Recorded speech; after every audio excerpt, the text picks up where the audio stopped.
In the studio, we've been joined by Sidi Yayah Tunis, National Publicity Secretary of the main opposition of People's Congress Party, APC.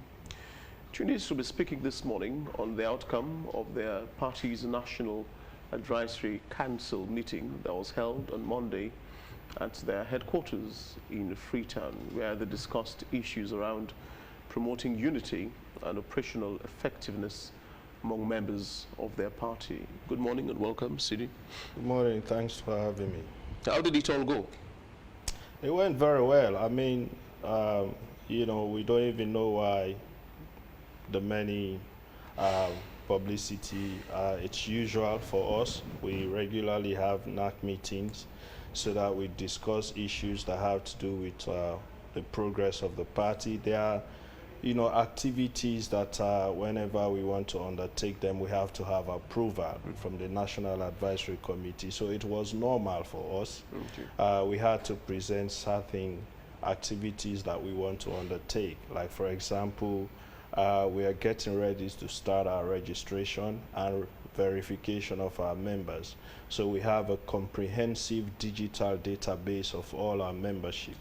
So for us to be able to carry on with that, we have to, first of all, take it to NAC for approval. And so those are the kind of discussions that we had. Was that the meeting your party requested the police clearance for, or for additional security from the police? Yes, we actually asked the police for coverage because prior to that meeting, people sent wrong information on social media as to what the purpose of the meeting was. And we received threats. People were threatening to storm the party office. People were threatening What people, party members or just random? Random people. We can't say they were party members because, anyone can send anything on social media. Randomly, people were sending messages of hate, messages of threats to burn down vehicles, destroy vehicles. So we didn't want, first of all, an interruption of the meeting, that is one. And secondly, we did not want people to engage in behaviors that were against the laws of the land, which is why we brought in the law enforcement agency to ensure that, they maintain law and order during the meeting. And again, the main agenda, what was it? The main agenda was really party matters. Really, it is not anything outside of the functions of the party. It was party matters, and also we brought in our district chairman so that we can apprise them with the outcome of the tripartite recommendations, so that they know exactly what was in the recommendation and what we needed to do as a party and how prepared we are to implement the recommendations of the tripartite committee. And how prepared are you to implement We these are very recommendations? prepared. We have to first of all understand that the committee itself was not just APC. You had other people involved, the government, of course, our international partners. So the implementation might take the same format, wherein we'll have inclusive committees looking at specific areas of the recommendations. As we all may have read, some will require, constitutional amendments, some will require parliamentary ratifications, and some will, of course, require, institutional reviews and changes. So all of those have to take forms that may involve people coming together, committees being set up, What's the fate of Dr. Samura Kamara at the moment within the party? Dr. Samura Kamara was a presidential candidate for both the 2018 and 2023 elections. Under the new constitution, he was the leader of the party up to the day the results were announced and up to December 2023. He ceased being leader of the party from December 27, 2023 as per the provisions of the 2022 constitution of the APC. So the fate of all of us elected officials in the APC are not decided by individuals or group of individuals. They are decided by the constitution of the APC. By February 2026, when we go to the National Delegates Conference, new executives will have to be elected, and then a new presidential candidate will have to be elected for the next election. So Sidi Yayah Tunis will cease being National Publicity Secretary once we get to the National Delegates Conference, so are all other executive members, because the delegates by then, which constitution may have changed completely, because of course we'll have to, the National Delegates Conference will be preceded by conventions and elections at lower level, from where new delegates will emerge. So those delegates will now go and elect the national executive and the presidential candidate. We understand that the doctor wasn't invited to the meeting. Why? Is there a reason for that? That is not correct. He was invited as together with his running mate. He couldn't attend because of a conflicting schedule, but his running mate was in the meeting. And he was aware of the meeting, and the outcome of the meeting was, of course, communicated to him. We'll continue to meet. Dr. Samra Kamara is an important member of our party. He remains a figure, a pivotal figure in the party. So he cannot just be treated anyhow in any way. So we're still together. So can you tell us what was the outcome of the meeting?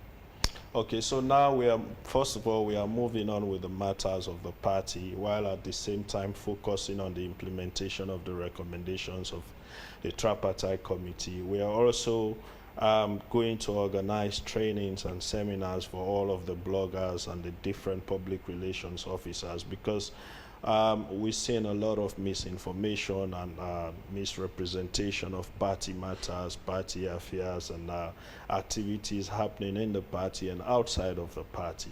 So we feel that we need to step in and focus on engaging the structures of the party. So we focus on those activities that will ensure that we are not behind schedule as per provisions of our constitution, because there are certain activities that we are ought to undertake that are time bound by our constitution. Like, for example, we must and we should address registration issues.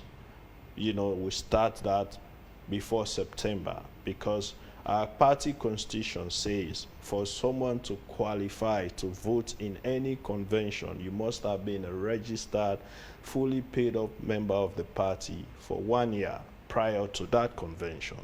And so if we are to start our lower level elections in September of 2025, we must start registration of new members before September 2024. So these are all things that we look at, and that is one major outcome. We have to go out around the country, start talking to people about registration, move on with massive membership registration drive, roll out our new digital registration systems, wherein you will have biometric digital ID card with your biometric features on it and your unique membership number that will be yours for life. Is this a way of correcting maybe what the party might have missed whilst heading to the 2023 multi-tier elections? It is not so much correcting, it is also a way of reorganizing and restructuring our party.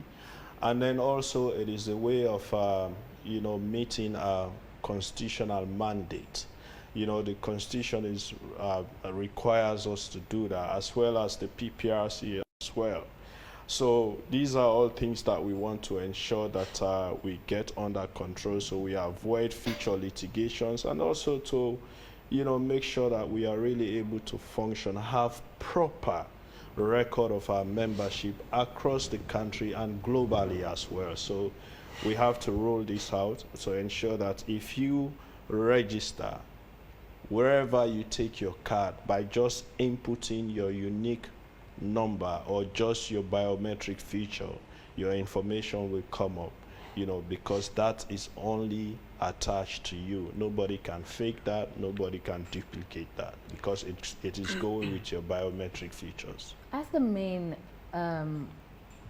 opposition party, do you believe you are actually effectively fulfilling your role in serving the interests of the people? Are you asking the right questions, holding government accountable where needed, and actually acknowledging their positive actions? I think we have been doing that since 2018. I wouldn't say it has been smooth.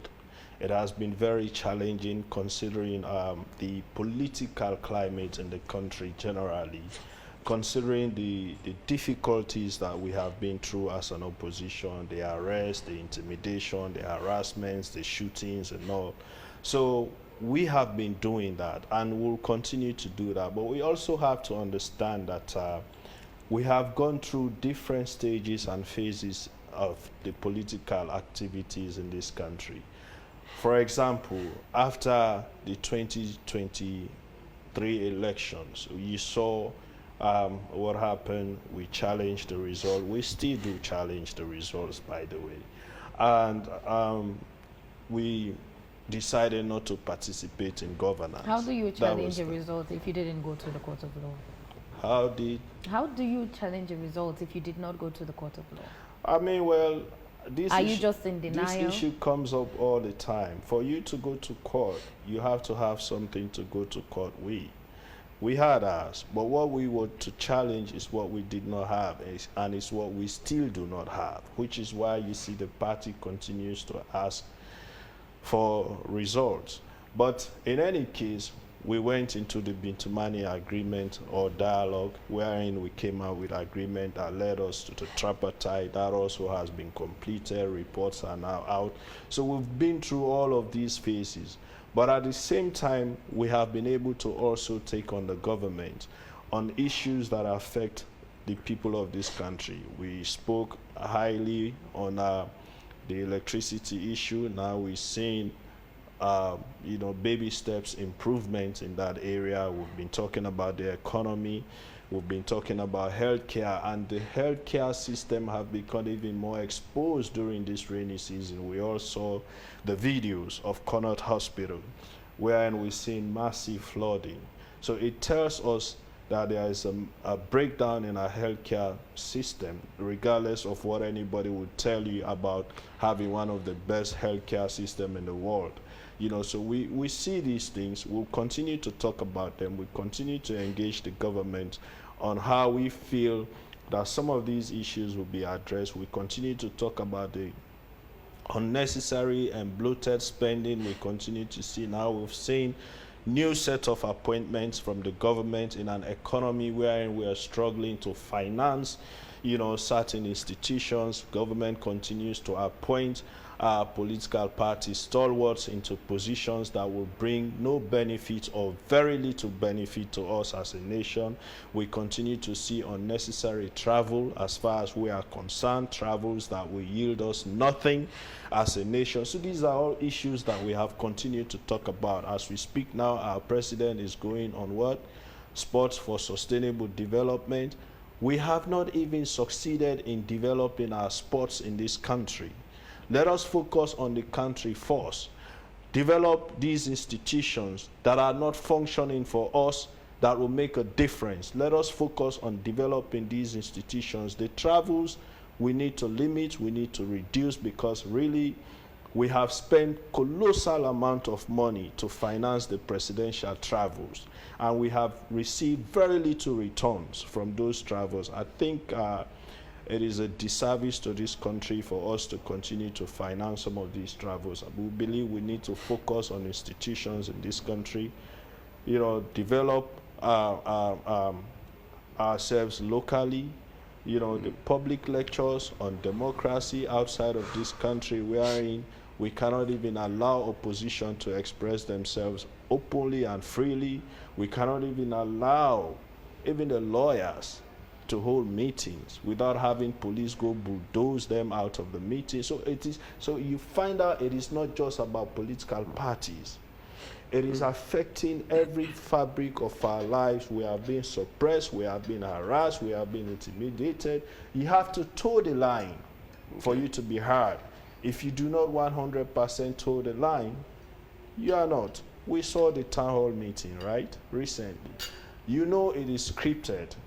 The only little opportunity we had. Did you get to see the script? Well, I mean, the way it went, you know it was scripted. The only little opportunity we had to have an unscripted question, you saw the reaction. You saw the reaction. That lady was going to be toast. She was lucky. The president, with all due respect to him, I'll give him kudos. He allowed her to ask her question, but she was going to be toast because she was the only one that probably stood up and asked a question that was not scripted. And that was a real question she asked. She was being branded by some. She was attempted to be stopped from asking her question. So these are the things. Isn't it typical of politicians in Sierra Leone? Are you saying that if the APC were in power, it would have been different? Look, politicians always sell their ideas to people on a platform of change. It doesn't mean if Mr. X did it, Mr. Y should do it. Mr. Y came on the platform of change that, oh, what Mr. X was doing was not good, so I'll change it. So if you come, you do worse, then you had no business, first of all, criticizing Mr. X. That is one. Secondly, then you admired what Mr. X was doing, because if you say APC was doing wrong, and when I come, I'll change everything APC was doing, and then you come, you do worse, it means you approve of what APC was doing, you admire what APC was doing, that you said was wrong, or you just do not have answers to the problems that or to whatever APC was doing that you said was a problem. And that is where we need to move away from. We need to begin to talk about sustainable solution to some of the challenges that we have faced for many, many, many years. I always say this. I see myself as a very young person. When you look at the population of this country, we are very young. We have, and we continue to face these challenges. So if now we find ourselves at the helm of leadership, in these positions wherein we can come in as young people and talk on issues, and then we fail to deliver these changes, who do you think is going to do it for us? So it is our responsibility to call out our politicians. I'll call out politicians in my party if I see that they're doing wrong. I was here a few months ago, and I spoke the truth to the people of this country, and you saw I was insulted by people in my own party, but I don't care, because it is the truth that I told the people. Where politicians fail to tell the truth, it behoves us to come out and change that, change the narrative, bring the truth to the people, stand up for the people, push for the people, fight for the people. That is why we are in the business of politics. Let's briefly discuss the future of the APC. Twice he has run, twice he has failed. Will this same man be leading you to the next polls? It is not for me to decide or to tell. It is for the delegates to decide. He has the right, as per the Constitution, to contest again, because the Constitution gives you the right to contest twice. If you fail, then you cannot. And he has contested under the new Constitution once, so he can contest again. But I cannot sit here and say that he will be elected again by the delegates. The delegates will have to decide that. I don't even know if I'll be a delegate in the next National Delegates Conference, because I don't know what my position will be. But of course, it is good that we give, that will be open-minded, that we allow people to come up, so we are able to identify a ticket that will not only win us election in this country, but a ticket that can deliver for the people of Sierra Leone. You just mentioned how young a man you are. That's the same thing with a lot of Sierra Leoneans who always are worried about our age and what we make. So it's almost been something like a blame game as well between political parties. But I ask again, is the APC, being the main opposition party, are you interested in the interests of citizens when it comes to whether it's access to healthcare, whether we could have a system wherein when you work, at the end of the day, you get paid for what you work, or the system supports what you make out of the day? Oh yes, I mean, if you look at our records, you can tell. I just always ask people, make simple comparison to where we were, where we met this country in 2007 in terms of energy and where we left it. Compare your electricity supply before 2007 and your electricity by 2018. Compare your healthcare system by, observing what the hospitals, the medical system was before 2007 to where it was 2018 and where it is now. When you make these comparisons, even education, in terms of scholarships to university students, granting aid, all of these things, when you make those comparisons to where they were 2007, where they were 2018 and now, then you begin to understand that it is not so much about individuals, but the policies of the political party. APC is built on a platform of, social provision for the people of this country. That is why whenever we are in governance, we focus on the social issues that have to do with the economy, the healthcare, the road infrastructure, the energy provisions, the improvement of the lives of the people of this country, which is why you always hear us talking about, subsidies, because we want to cushion the burden on the people of the country. When you remove those things, prices of commodities will rise. People will not afford it. That is why when we're in government, you see us talking about, providing bags of rice for the military, for the police, for the public sector, all of these things, because ours is addressing the social issues, those issues that affect the daily lives of the citizens of this country. Amidst the global trend, of course, our economy is sinking, and I would say it's not only with Sierra Leone, but what positive actions would you say the government has actually carried out? Man, the government is talking about, things that if we see sincerity about implementing, they could change our country. We're talking about feeds alone, but then when you look at the investments in agriculture, we don't see the kind of infrastructure or structures being set up to really see that we are serious about the feed salon project, for example. They're talking about renewable energy. These are all things that we need to address because when you look at our country, for example, if we invest a lot in energy, of course, that will lead to further developments.